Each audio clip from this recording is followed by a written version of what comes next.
Once upon a time, in the kingdom of Umari, a man's worth was weighed not by the goodness in his chest, but by the blood in his veins. A stranger could collapse at the palace gate, and the new guards would step over him like he was a fallen branch. That was the law nobody had written down. Everybody obeyed it anyway. And on the night before the coronation, the true heir to the throne of Umari lay shivering in the dirt outside his own gate. And not one person there knew his face. Prince Ekenedilichukwu had left this kingdom at 14 and stayed away 12 years. No portrait of the grown man hung anywhere. The only picture in the palace was of a thin boy with a gap in his teeth. A boy who had become a stranger. So when he came home 3 days early, climbed off a rickety bus at Nkwo Market, instead of riding through the front gate, he was just another tired traveler with ash on his arms and a dead phone in his pocket. He wanted to see his people with the eyes of a common man before they ever saw the crown. Then the fever came. Malaria he had carried home in his blood, and it dropped him right there in the dust. If stories of disguise, fevered nights, and the kindness nobody sees move you, then don't leave this one in silence. Tell me in the comments which city you are watching from, and the time on your clock right now. Tap subscribe before you forget. The gate is cold, and a poor maid named Chazo is walking toward it. Let me take you back to how it all began. The bus that brought him home was not built for a prince. It was a yellow danfo with one door that did not close, packed with traders, goats, and a woman selling boiled groundnuts from a tray on her lap. Ekenedilichukwu sat in the back, his knees against the seat in front, and watched Umari come into view through a cracked window. 12 years. The road was the same red road. The mango trees were taller. The palace rose on the hill above Nkwo Market the way it always had, white walls catching the late sun, and something in his chest pulled tight at the sight of it. He did not feel like a prince. He felt like a man returning to a house where the locks had been changed. His father, Igwe Nanabuif, was dying. That was the message that had reached him across the sea, 3 lines on a phone screen in a cold country. And it had sent him home before he was ready. The coronation was set for 3 days from now. The whole kingdom expected him. The Council of Elders expected him. And somewhere in that white palace on the hill, Chief Duruaku, the Onwu, the Prime Minister of Umari, was expecting him too, but not the way the others were. Eek knew the politics. He was not a fool. A boy sent away at 14 and called home at 26 does not return to open arms. He returns to a board already set, with men who have spent 12 years moving the pieces. So he made a decision somewhere over the ocean, a decision that would nearly kill him. He would not arrive as a prince. He would arrive as a nobody, walk through his own kingdom as a common man, and see with his own eyes who his people really were before he ever put on the crown. He climbed off the danfo at Nkwo Market with a small bag and no announcement. The market swallowed him. Women shouting prices over baskets of tomatoes. A wheelbarrow boy pushing yams through the crowd, calling out for people to clear the way. The smell of smoked fish and palm oil and dust. Eek walked through it slowly, and nobody looked at him twice. A man in a dusty shirt with a cheap bag was nothing here. He was invisible. And the strange thing, the thing he had not expected, was how good it felt. For the first time in 12 years, nobody was watching the crown. They were just letting him be. He bought roasted corn from an old woman and paid her the small money she asked. She called him my son, and gave him an extra piece without charging, and he stood there eating it, and feeling something he could not name. But the fever had already started its work in him. He had felt it on the bus, a heaviness in the bones, a heat behind the eyes. He told himself it was the long journey. 2 flights, a layover, the bad sleep, the danfo. Any man would be tired. He did not know that the mosquito that bit him in the cold country's airport lounge, where a traveler from somewhere had carried the parasite, had put malaria into his blood. He did not know the fever climbing in him now was the kind that kills men who ignore it. By the time he reached the foot of the palace hill, the sun was going down, and his legs were not answering him properly. He had planned to find a small place to sleep in the village, to spend a day or two watching before he revealed himself. That was the plan. But the heat in his body was rising fast now, and his thoughts were going soft at the edges, and the only thing his feet seemed to know was the way up the hill to the gate. Home. Some old animal part of him just wanted to go home. The palace of Umari sat behind high white walls. The main gate was tall and carved, but Ike, in his fevered confusion, drifted toward the smaller side gate, the one the staff used. He did not fully know why. He reached the wall and put his hand against it to steady himself, and the white stone was cool against his burning palm. And that small relief was almost enough to make him weep. 2 guards stood at the side gate. Young men. Sharp uniforms, new boots. The kind of men who had been hired recently and wanted everyone to know they mattered. Ike did not recognize them. Of course he did not. He had been gone 12 years, but they did not recognize him either, and that was the part that would matter. "Move," one of them said. "No loitering by the palace wall." Ike tried to speak.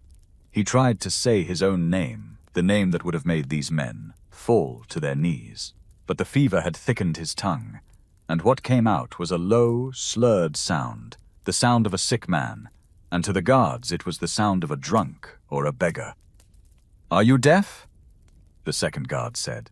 He came forward and shoved Ike in the chest, and Ike, who had once been strong, who had played football in the cold country and lifted weights and run for miles, went down like a sack of grain. He hit the dust and could not get up. "Aha," the first guard laughed. "See this one. He has come to die at the palace gate the night before the coronation. God forbid bad thing. Carry your nonsense somewhere else." "Leave him," the second one said. "He cannot even stand. By morning he will crawl away on his own, or the dogs will move him." And they turned their backs on the future Igwe of Umari and went back to their post, talking about the coronation feast and the meat that would be served. And Ike lay in the dust outside his own home with the fever roaring in his ears, and the white walls he had been born behind, rising up cool and indifferent above him. This was the kingdom he had come home to rule. A kingdom where a sick man could fall at the gate, and the men paid to guard it would step over him to talk about meat. He did not know it yet, lying there with his cheek against the red earth and the first stars coming out. But this was the night that would teach him everything. This was the night the kingdom would show him its true face. And this was the night a poor girl, with nothing to her name, would do the one thing that no one with power had done. She would stop. She would kneel, and she would see him. Kiyazakam was carrying the kitchen scraps to the back of the palace when she saw him. She was 23 years old, and she had been working in the palace of Umari for 2 years, sweeping the courtyards, washing the great pots, carrying water before the sun came up. She was an orphan. Her mother had died when she was 19, coughing blood in a one-room house in Nankuo, and her father had died long before that. So it was just Chazo and her younger brother Somtochukwu, a boy of 17 with asthma, that squeezed his chest every Harmattan season. She fed him on what the palace paid her, which was little. She had once wanted to be a nurse. She had finished 1 year of nursing school before the money ran out, and her mother got sick, and the dream had been folded up and put away like a good dress you cannot wear anymore. She knew suffering when she saw it, and the man in the dust by the side gate was suffering. At first she thought he was a drunk, the way the guards had thought. She almost walked past. It was late, she was tired, her arms ached, and a sensible girl in Umari did not go poking at strange men in the dark. But something stopped her, the way he was lying. not the loose, careless sprawl of a drunk man, but the rigid, shaking stillness of a body fighting something. His hand was clenched. His whole frame was trembling in a way that had nothing to do with the cool night. She set down the bowl of scraps and went closer. "Ogre," she said softly. "Ogre, hope no problem." He did not answer. His eyes were half open and they did not find her face. His lips were moving, but no clear words came. And when she crouched down and put the back of her hand against his forehead, the way her mother used to do to her, she nearly pulled it back. He was burning. Not warm. Burning, the kind of heat that frightens you. The heat of a fever that has climbed too high. "Cheque," she whispered. "This man is sick. This man is very sick." Everything she had learned in that 1 year of nursing school came back to her in a rush. The rigors, the shaking, the high fever that comes in waves. She had seen it before. In the rainy season, half the village burned with it at one time or another. Malaria. And not the mild kind you sweat out in 2 days. The way he was shaking, the way his eyes would not focus, the heat coming off his skin, this was the dangerous kind. The kind that could turn into something worse if it was not treated. The kind that put parasites into the brain and killed strong men in their beds. She looked up at the side gate. The 2 guards were there, lit by the lamp, laughing about something. She opened her mouth to call them, and then she closed it. She knew these guards. Everyone on the staff knew them. They were Chief Duraku's men, hired in the last few months, and they did not lift a finger for anyone below them. If she called them and said a sick beggar was dying at the gate, they would tell her to mind her work. They might even beat the man for the crime of being sick where rich people walked. She had seen it happen. A market woman had once fainted near the front gate, and they had dragged her off the road by her wrapper, like she was rubbish. No, the guards would not help. The guards were the reason this man was lying here in the first place. So Chiasso made a decision, and it was a decision that could cost her everything she had. Her job. Her brother's medicine, the little room they shared. Because a servant girl who brings a strange sick man into the palace grounds without permission is a servant girl who can be thrown out into the road by morning. And Chiasso knew this, knew it completely, and she did it anyway. She got her shoulder under his arm. "Ogre, you have to help me small," she said, breathing hard. "I cannot carry you alone. Stand small, just small." Some part of him heard her. His legs found a little strength, enough, and together they staggered up, the burning man and the small girl, and she half dragged him along the wall, away from the lamplight, toward the low building at the back where the staff slept, and the old storeroom stood mostly empty. It was the longest 40 meters of her life. He was heavy. He was hot against her side like a coal. Twice he nearly fell, and twice she held him up by sheer stubbornness, her feet sliding in the dust, her whole body shaking with the effort. If anyone saw her now, she had no story that would save her. But nobody saw. The staff were at evening prayers. The guards were laughing at the gate, and the night covered them. She got him into the old storeroom and laid him down on a mat among the sacks of rice and the broken furniture. And then she stood there in the dark, her heart pounding, and understood what she had just done. She had stolen a sick stranger into the Igwi's palace. There was no undoing it now. "Okay," she said to herself, "the way you talk to yourself when you are afraid. Okay, first the fever. Bring the fever down. That is first." She knew this part. She knew it cold.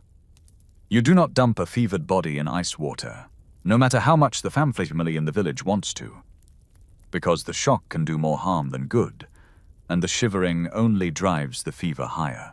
You cool slowly. Lukewarm water, a cloth, the neck, the armpits, the groin, where the big vessels run close to the skin. You bring it down gently, like talking a frightened animal down from a wall. She ran for water and a cloth, moving like a thief in her own home, and she came back, and she began. All through that night, Kyazo knelt beside a man whose name she did not know, and fought his fever with a rag and a bowl of water. She wiped his brow and his neck and his arms. When the water grew warm from his heat, she went and changed it. She lifted his head and dripped water between his cracked lips. A little at a time, never too much, because she remembered that a fevered body loses water fast and dries out from the inside, and that the drying out is its own danger, and that the cure is not a flood but a patient, steady trickle, again and again, through the long hours. She worked by feel and by memory. She remembered her teacher, Sister Adeze, a stern woman with kind hands, walking the rows of beds in the training ward and drilling them. The fever is not the enemy, the teacher used to say. The fever is the body fighting. Your job is not to crush the fighter. Your job is to keep the body from burning down its own house while it fights. So you cool the skin where the blood runs close. You keep the water going in. You watch the breathing. And above all, you do not panic, because a frightened nurse is no nurse at all. So Kyazo did not panic, though her hands wanted to shake. She watched his chest rise and fall, and counted the breaths under her own.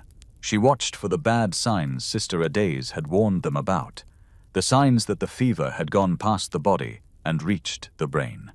A stiffness in the neck, a fit, or a convulsion, a sleep too deep to wake from.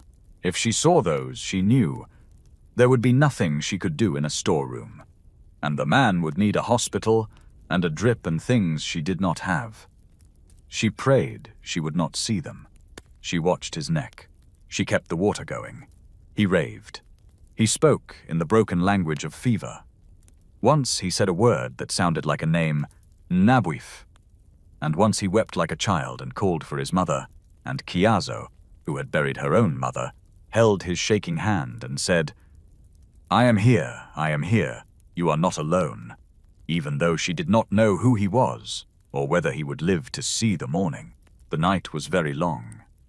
Outside, far off, she could hear the palace dogs, and once the laughter of the guards drifting on the wind, those same men who had thrown this dying person down like rubbish. She thought about that as she wiped his arms. She thought about how a few meters of wall and a clean uniform was all that stood between the people who stepped over a dying man and the people who would have helped him, and how thin that wall really was, and how the men on the comfortable side of it had somehow convinced themselves they were the better kind of human being. She did not have words for it, not the fine words, but she felt the wrongness of it deep in her chest, the way you feel cold. Her own arms were burning now from the hours of work. There was a moment, somewhere in the deepest part of the night, when she thought, I could stop. I could leave him here and go to my bed, and in the morning say I knew nothing, and no one would ever blame me. The thought came, and she looked at it honestly, because she was tired and afraid and human, and then she looked at his face, slack and young in the lamplight somebody's son, and she dipped the cloth again. She did not stop. She had promised her mother, long ago, that she would not become the kind of person who could walk away. Tonight that promise had a stranger's life inside it. She did not sleep. The fever broke a little near dawn, his skin growing damp instead of dry, the shaking easing, and she sat back against a sack of rice and closed her burning eyes for just one moment. That was when the door opened. It was Mama Ninkechi. The old woman stood in the doorway with a lamp in her hand, and her eyes moved from the sleeping man on the mat to the bowl of water, to the exhausted girl slumped against the rice, and her face did a great many things at once. Mama Nkechi was the head housekeeper, 60 years old, and she had run the inside of the palace for longer than Kyazo had been alive. She was the only person in that whole place who had ever shown Kyazo a grain of kindness. When the other servants mocked Kyazo's worn slippers, Mama Nkechi told them to shut their mouths and do their work. When Somto Chukwu could not breathe one terrible night, it was Mama Nkechi who pressed a little extra money into Kyazo's hand and said nothing about it after. She was hard, and she was old, and she had seen everything. And Chiazo loved her the way you love what is left of your family when your family is gone. "Chiazo, come," she said very quietly. "What have you done?" Chiazo scrambled up. The words poured out of her in a frightened rush. The man at the gate, the fever, the guards who would not help, the fear that he would die in the dust. She showed Mama Nkechi the heat still coming off his skin, the cloth, the way she had cooled him through the night. Mama Nkechi knelt, slow on her old knees, and put her own hand to the man's forehead, and her face grew grave. She had nursed enough fevers to know a bad one. She looked at this stranger's face for a long moment, a man perhaps 26, gaunt and ashen, a beard of 2 days, dust in his hair. There was something about the bones of his face, something that tugged at the edge of an old memory and then was gone. She shook her head. "You foolish, foolish girl," she said. But there were tears standing in her old eyes. "Do you know what they will do to you if Chief Duruaku finds a stranger in this palace the night before the coronation? Do you know?" "I know, Ma," Chiazo whispered. "I know. But Ma, if I left him, he would have died. I could not. I could not leave a person to die because leaving him was safer for me. I just could not." And Mama Nkechi looked at this girl, this orphan with nothing, who had risked the only thing she had to save a man who could give her nothing back, and the old woman felt something move in her chest that she had not felt in a long time in that cold palace of scheming men. She felt the thing the kingdom had forgotten. She felt the worth of a person who had nothing but a good heart. "Then we will not leave him," she said at last, wiping her eyes roughly. "God help us both. But we must be quick, and we must be silent, and you must do exactly as I say." The two women worked together through the morning. Mama Nkechi knew which of the kitchen staff could be trusted and which could not. She knew how to move through the palace without being seen.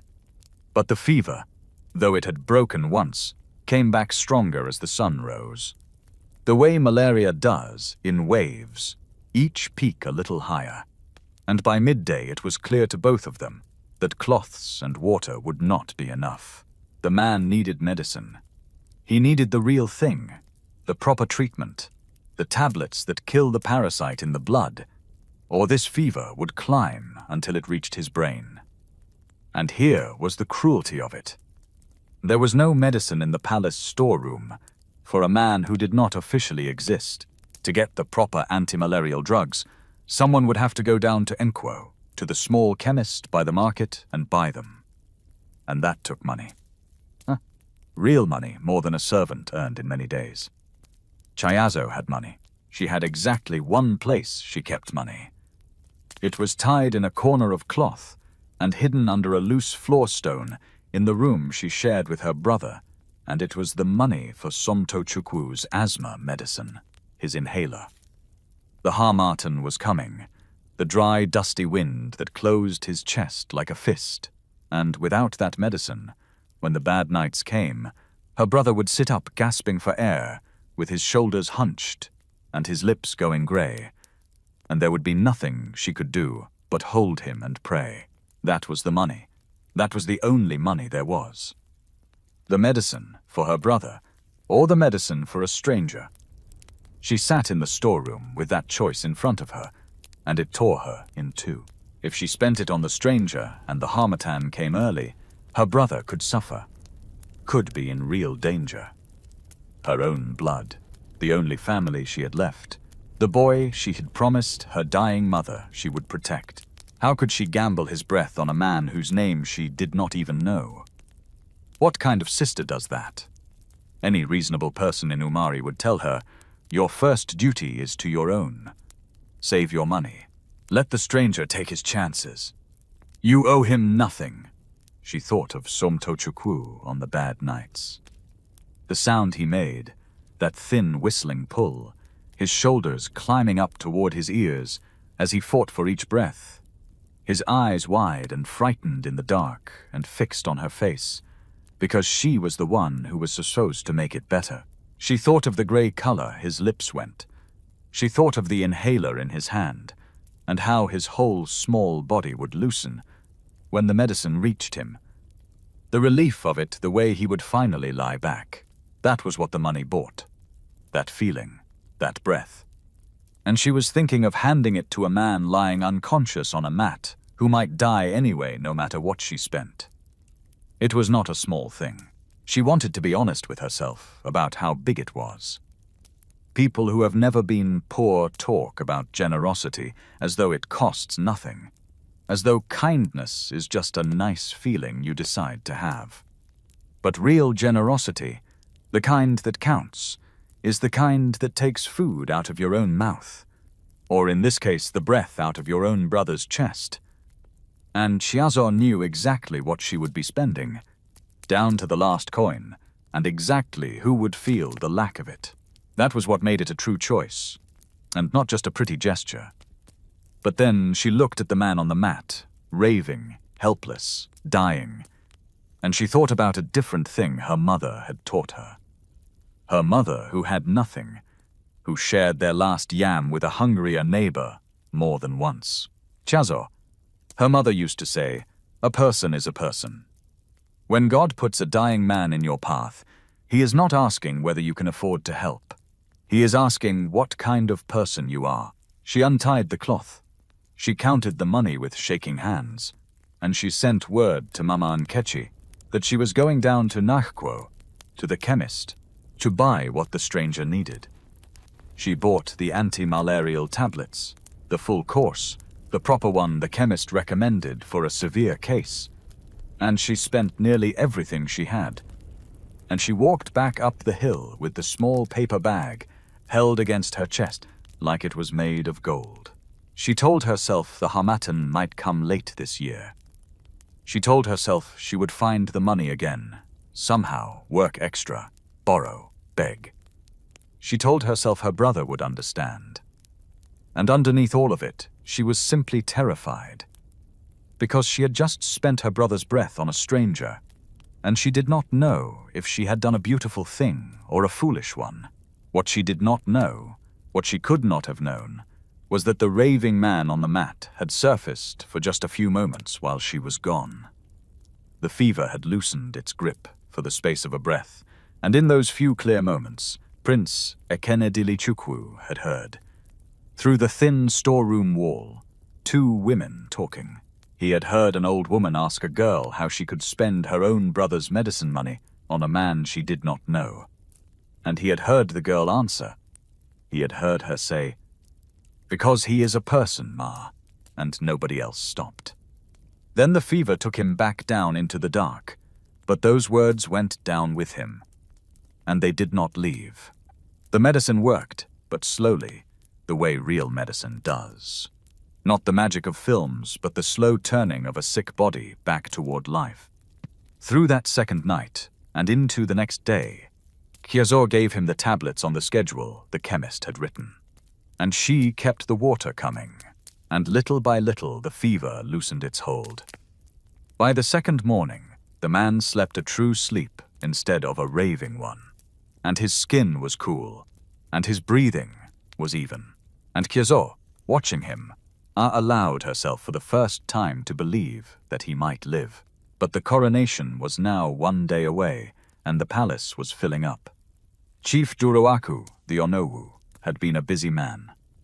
With the old Igwe Nanabuife on his sickbed, and the heir vanished somewhere across the sea, Duroaku had spent 12 years making himself indispensable, and he did not intend to give that power up.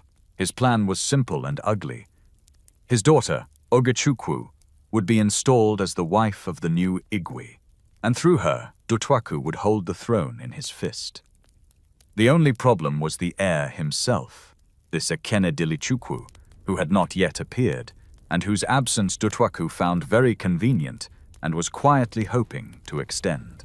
Ogechukwu was 27, beautiful in the cold way of a polished stone, and she had been raised to believe that the world divided cleanly into people who mattered, and people who existed only to serve them. She swept through the palace that day in expensive lace, inspecting the preparations, finding fault with everything, and the servants scattered before her like chickens before a hawk. It was Og who found the storeroom. She was looking for a place to store some crates of imported wine for the feast, and she pushed open the door of the old storeroom, and there, on a mat among the rice sacks, lay a sleeping man in dirty clothes, and kneeling beside him, a damp cloth in her hand, was a servant girl. For a moment nobody moved. Then Ogachukwu's face twisted, and she began to scream. "A man! There is a man in here! Guards! Guards!" She backed away as though the sight might dirty her. "You filthy, filthy girl, what is this? What is this abomination you have brought into the Igwe's palace?" Kiazo rose to her feet, her heart slamming. "Madame, please, he was sick. He was dying at the gate. I only—" "Quiet." Oja's voice cut like a blade. "Did I give you permission to open your mouth? Look at you. Look at the both of you. Two pieces of rubbish lying together in the dirt where you belong." Her eyes raked over Chiazo with a contempt so complete it was almost a physical thing. "You think, because you wear a clean uniform in this palace, you have become a human being? You are a floor scrubber. You will always be a floor scrubber. And now you have brought your fellow gutter dog into the home of the Igwe." The guards came running, the same two from the gate. Behind them, drawn by the screaming, came Chief Duruaku himself, his agbada flowing, his face dark with anger at the disturbance on this of all days. "What is the meaning of this?" he thundered. Ogj pointed a trembling, manicured finger. "This servant, this nothing, has hidden a strange man in the palace storeroom. The night before the coronation, a vagrant, a diseased beggar from the gutter, and she has been keeping him here in secret like a kept animal." Duruaku turned his eyes on Chiazo, and they were cold, and they were calculating, and Chiazo understood that this man did not care at all about the truth of what had happened. He cared only about how to use it. "So," he said softly. "A thief." "I am not a thief, sir," Chiazo said. Her voice shook, but she made herself speak. "I have stolen nothing. The man was dying at the gate and I—" "Be quiet." He did not raise his voice, and that was worse. He walked a slow circle around her, the way a leopard circles before it decides. "Let us see. A strange man appears in the palace, hidden by a servant. And what is missing, I wonder? Have you checked the silver, Ogechukwu, the wine? This beggar she brought in, was he her partner? Did she open the gate for a thief and now plays nurse to cover her crime?" It was a lie built in front of her eyes, beam by beam, and Chiazo could see exactly where it was going. They were not going to throw her out for kindness. They were going to brand her a thief. And the punishment for a thief who robs the Igwe is not the road. It is far worse. "Search the storeroom," Duruaku told the guards, "and search this girl's quarters. If so much as a spoon is missing from this palace, she will answer for it before the whole kingdom tomorrow." They searched. Of course they found nothing, because there was nothing to find, but Chiazo knew that men like Duruaku did not need to find anything. They could place a thing and then find it. She saw one of the guards, at a small nod from Duruaku, slip something from his own pocket toward the rice sacks, and her blood turned to water. "Wait," she said. "Please. I will tell you everything exactly as it happened, and I swear it on my mother's grave. But this man stole nothing, and neither did I. He fell sick at your gate. Your own guards refused to help him. I could not let a human being die in the dust, so I brought him in, and I nursed him. And I bought his medicine with my own money meant for my brother. That is the whole crime. That is all of it. Punish me if you must, but do not call me a thief, because before God I am not one." Duruaku looked at her, and for just a flicker something passed behind his eyes, because even a man like that can recognize the sound of pure truth when he hears it. But recognizing truth and caring about it are two different things. "A pretty speech," he said. "But you have humiliated this palace and yourself. You brought filth into the Igwe's home. Tomorrow, before the coronation, you will be brought before the elders and the people, and you will be made an example of, so that every servant in Umari learns what happens to those who forget their place. As for this beggar, he gestured at the sleeping man with disgust. Throw him back into the gutter where she found him. Let him die there if he must. He is nothing. No. Chiazo stepped between the guards and the mat without even thinking. Her arms spread. He is too weak. If you throw him out now, he will die. Please, please, I am begging you. Do what you want with me, but let him recover. He is a person. Whatever he is, whatever he has, he is still a person. And here is the thing that mattered. The thing that was being decided in that dim storeroom without anyone in power understanding it. The sleeping man was not asleep anymore. Prince Ekenedilichukwu had come back to himself. The fever was gone. His mind was clear for the first time in 3 days, clear and quiet and very, very awake. He lay still on the mat with his eyes barely open, and he listened, and he watched, and he understood everything. He saw the Onowu of his kingdom building a false charge against an innocent girl to make an example of her. He saw the woman they wanted to make his wife, screaming that a sick man and his rescuer were rubbish that belonged in the gutter. He saw his own guards preparing to plant stolen goods. And he saw a poor orphan servant who had spent her dying brother's medicine money on him, who did not know his name, who had nothing to gain and everything to lose, standing with her thin arms spread between him and harm, begging powerful men to spare a stranger's life. He had crossed an ocean to find out who his people really were. He had wanted to know if anyone in this kingdom would be kind to a man who could give them nothing back. And now, lying in the dust of his own palace, he had his answer. It had been given to him by the poorest person in the building. He closed his eyes again. Not from weakness now, from something else. He needed one more day. The coronation was tomorrow. And Prince Ekenedilichukwu, heir to the throne of Umari, began, very quietly, to plan exactly how he would walk into that ceremony. The day of the coronation came up hot and bright over Umari. But the night before it came was the longest night of Chiazo's life. Longer even than the night she had spent fighting the stranger's fever.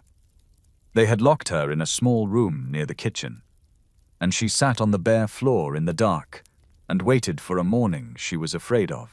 She did not weep. She had gone past weeping into a kind of stillness. She thought about her brother, and what would happen to him with no sister and no money, and the thought was so heavy she had to push it away just to keep breathing. She thought about her mother. She wondered if she had done a foolish thing, after all, kneeling down beside that man. She decided, sitting there in the dark, that even if it cost her everything, she would not call it foolish. A person is a person. She had done what her mother raised her to do. If the world punished her for it, then the fault was in the world, not in the kneeling. She held on to that through the dark hours, the way a drowning person holds onto wood. Once, near the middle of the night, she heard a soft sound at the door, a scratching, and then Mama Nkechi's voice, very low, through the gap. "Chiazokam, are you there?" Just that. The old woman could not get her out, could not change anything, had only come in the dark at great risk to herself to let the girl know she was not entirely alone in the world. Chiazo pressed her hand against the door where the old voice was, and on the other side an old hand pressed back, and neither of them said anything more, because there was nothing to say, and everything had already been said by the simple fact of the old woman coming. Then Mama Nkechi crept away before the guards changed, and Chiazo was alone again, but a little less alone than before. When the first grey light came under the door, she stood up and smoothed her dirty uniform with her hands, as if neatness could armor her, and she waited for them to come for her. She did not know that the man she had saved was awake. She did not know that anything good was coming. She believed, fully, that she was walking out to be branded a thief before the whole kingdom. And she had decided to walk out with her head up anyway. That is its own kind of courage, the kind that does not expect to be rewarded. The kind that does the right thing into what looks like only darkness ahead. The grounds before the palace had been transformed. A great canopy of red and gold cloth had been raised, and beneath it sat the council of elders in their finest, the chiefs and the title holders, the wealthy of the kingdom in their lace and their coral beads. Drummers waited at the edges. Hundreds of common people from Nanquo and the villages around had gathered behind the ropes to witness the crowning of their new Igwe, because the old one, Nabuife, was too weak to rule, but had asked to be carried out on this day to see it done. And at the center of it all stood Chief Duruaku, master of ceremonies, the most powerful man present, with everything arranged exactly as he wished. Everything except one thing. The heir had still not appeared. Duruaku was not worried. He had a plan for that too. If Ekenedilichukwu did not come, the council could be persuaded that the boy had abandoned his duty, and that a regent must be appointed to hold the throne until the matter was resolved. And who better than the loyal Onowu, who had served so long? Either the boy appeared and married Ogj, or the boy did not appear, and Duruaku took the throne himself. Both roads led to the same place. He had spent 12 years making sure of it. But first, the example. "Bring out the girl," Duruaku announced to the crowd, his voice ringing under the canopy. "Before we crown our new Igwe, let justice be seen. Let every person in Umari witness what becomes of a servant who betrays the trust of the palace." They brought Chiazo out before the crowd. She had not slept. Her uniform was dirty, her face streaked, her wrists held by the two guards. Somewhere in the crowd, brought there by a neighbor who had heard the terrible news, stood her brother Somtochukwu, his face white with fear for his sister, his breath already short with the dust and the panic. Mama Nkechi stood at the edge of the servants, her old hands clenched, helpless, her eyes never leaving the girl. "This girl," Duruaku proclaimed, "did open the palace gate to a vagrant thief, and did hide him in the storeroom, and did conspire to rob the Igwe on the eve of his coronation. The penalty for such betrayal." "The penalty," said a voice, "is whatever I decide it is. Is that not so, Onowu?" The voice came from the back, from beyond the ropes, from the crowd of common people. It was not loud, but it carried, the way certain voices do, and a silence fell under the great canopy, and every head turned. A man was walking forward through the crowd. The people parted for him without knowing why. He still wore the same dusty clothes, the clothes of a beggar, the clothes he had collapsed in at the gate. He was thin from the fever, and there was a gauntness in his face. But he walked upright now, and his eyes were clear, and there was something in the way he moved, some old authority that did not come from clothes, that made even the guards take a step back. Chia's heart stopped. It was him, the stranger, the man she had nursed. He was alive, he was walking, and he was walking straight into the lion's mouth. "Who is this madman?" Duruaku demanded. "Guards! This is the very beggar! The thief himself has come to the coronation. Seize him." The guards moved toward him, and the man reached up, and from around his own neck he drew out something that had been hidden under his ragged shirt all this time, hanging against his chest through the fever and the dust and the long, terrible nights. He held it up so it caught the sunlight, and the whole canopy saw it, and a gasp went through the elders like a wind through dry grass. It was the royal signet of Umari, the seal of the heir, the mark of the bloodline that only one living person in the world had the right to wear.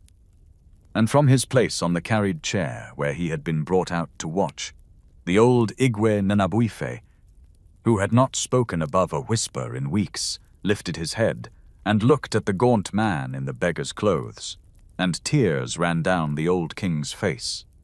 And he said, in a cracked voice that somehow reached the whole silent ground.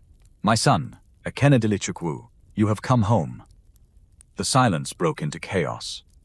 "Impossible," Duruaku said, but the color was draining from his face. "This is a trick. This vagrant cannot be. I left this kingdom at 14, Onowu." Ekenedilichukwu's voice was quiet, and it cut through the noise like a knife through cloth. "You remember.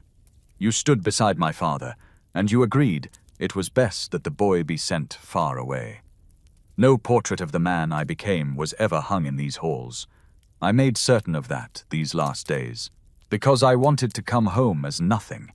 I wanted to walk through my own kingdom as a common man and see with my own eyes what kind of people my father's nobles truly are." He turned slowly, and his gaze swept across the elders, across Ogachukwu frozen in her fine lace, and came to rest on Duruaku. "And I have seen it. I have seen all of it." He began to walk toward the canopy, and the crowd held its breath. "3 nights ago," he said. And now he spoke not just to Duruaku, but to the elders, to the people, to everyone. "Your future Igwe collapsed at the side gate of this palace, burning with malaria, unable to speak his own name. And your guards." He nodded at the 2 men, who were now trying to make themselves small.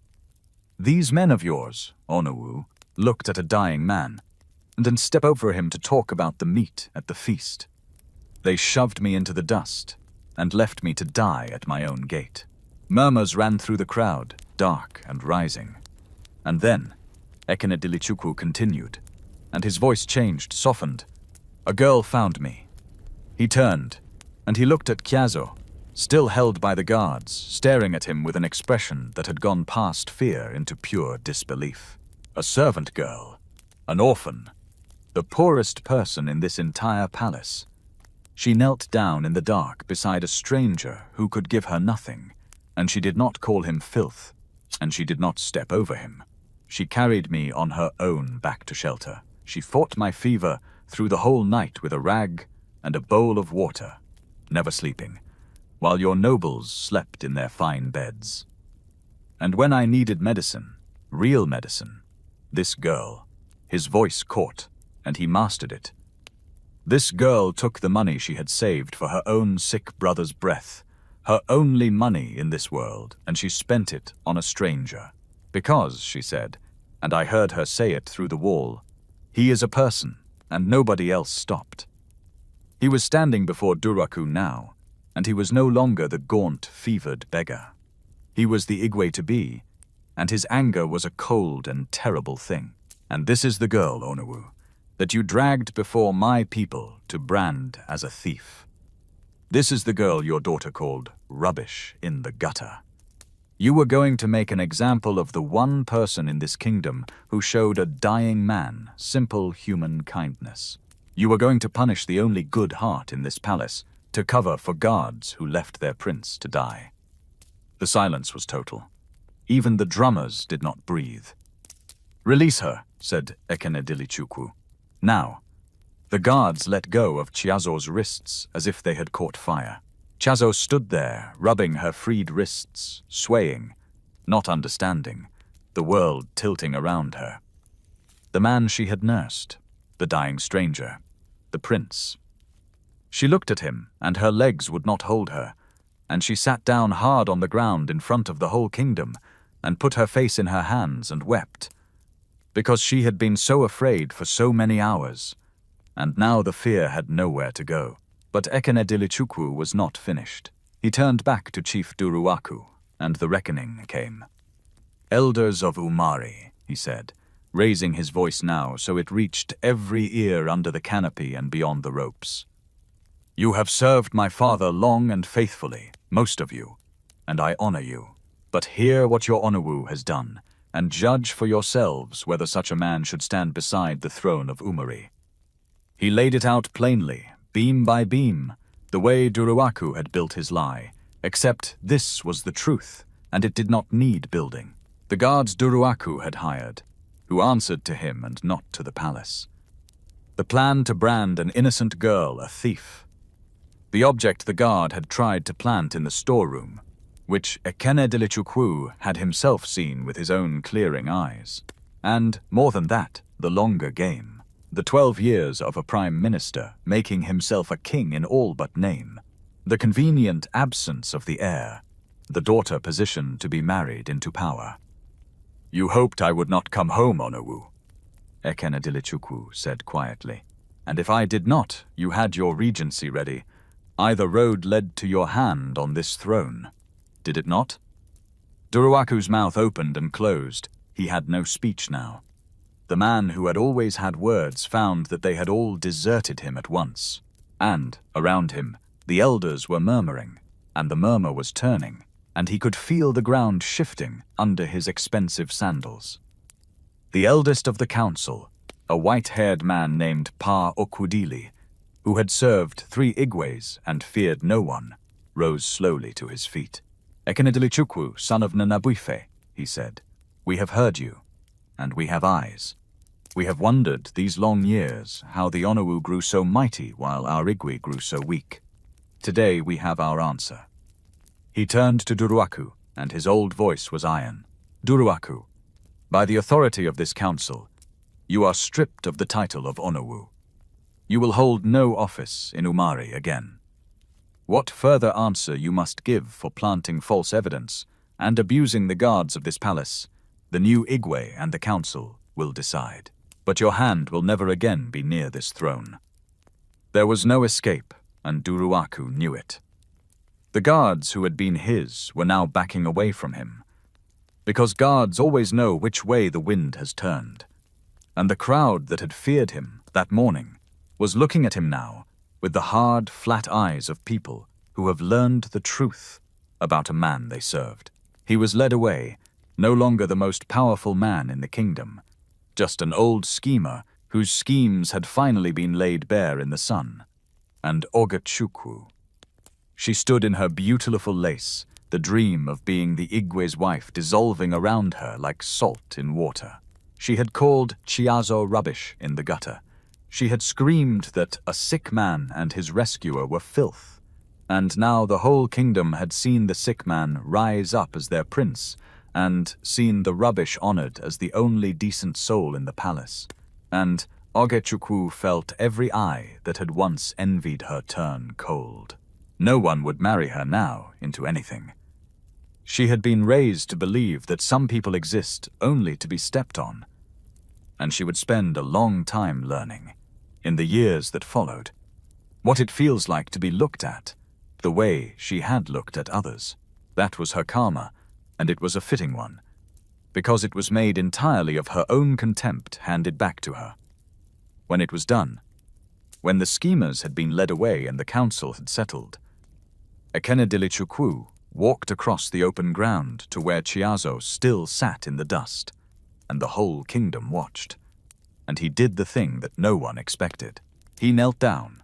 The prince knelt in front of everyone, to the level of the servant girl, so that his eyes were even with hers. "What is your name?" he asked gently. "Your true name. I want to hear it from you." "Chiazokam," she whispered. "It means, God answers my prayers."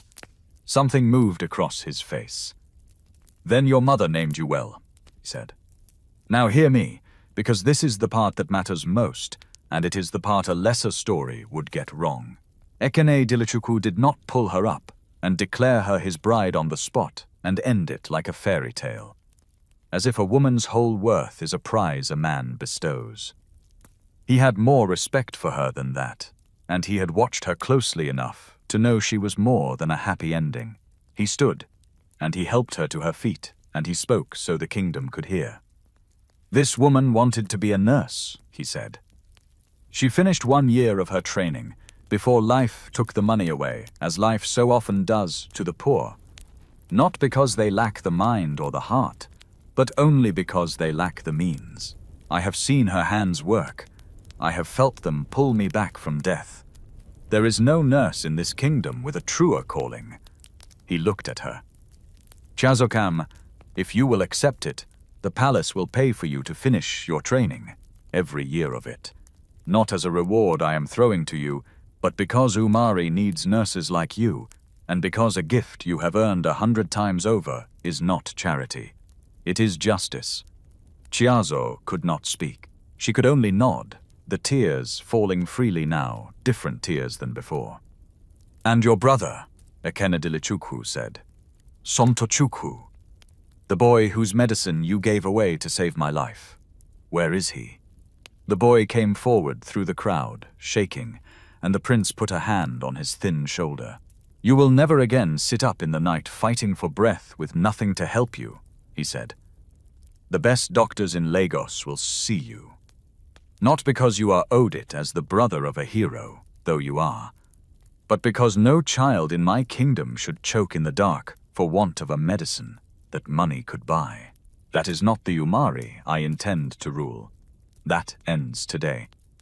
He turned, then, to face his people, and his father, weeping and smiling on the carried chair, and the elders, and the hundreds of Cobman folk pressed against the ropes, who had come to see a crowning, and had instead seen something they would tell their grandchildren about. My father is too weak to wear the crown, Ekenedilichukwu said, and the council has called me home to wear it in his place. So let me tell you, in the first hour of my reign, the only law I truly care for. In Umari, from this day, a person's worth will not be weighed by the blood in their veins, nor by the money in their hand, nor by the fineness of their clothes. It will be weighed by one thing only, by how they treat the person who can do nothing for them in return. He let that settle over the silent ground. Because I lay dying at my own gate, and the powerful stepped over me, and the powerless knelt down and saved my life. And if that does not teach a king what truly makes a person great, then the crown on his head is only metal, and means nothing at all. And the drums broke loose, and the kingdom roared, and an orphan girl who had spent her last money on a stranger stood in the sun beside the prince she had saved, not as his prize, but as the person who had shown an entire kingdom what it had forgotten.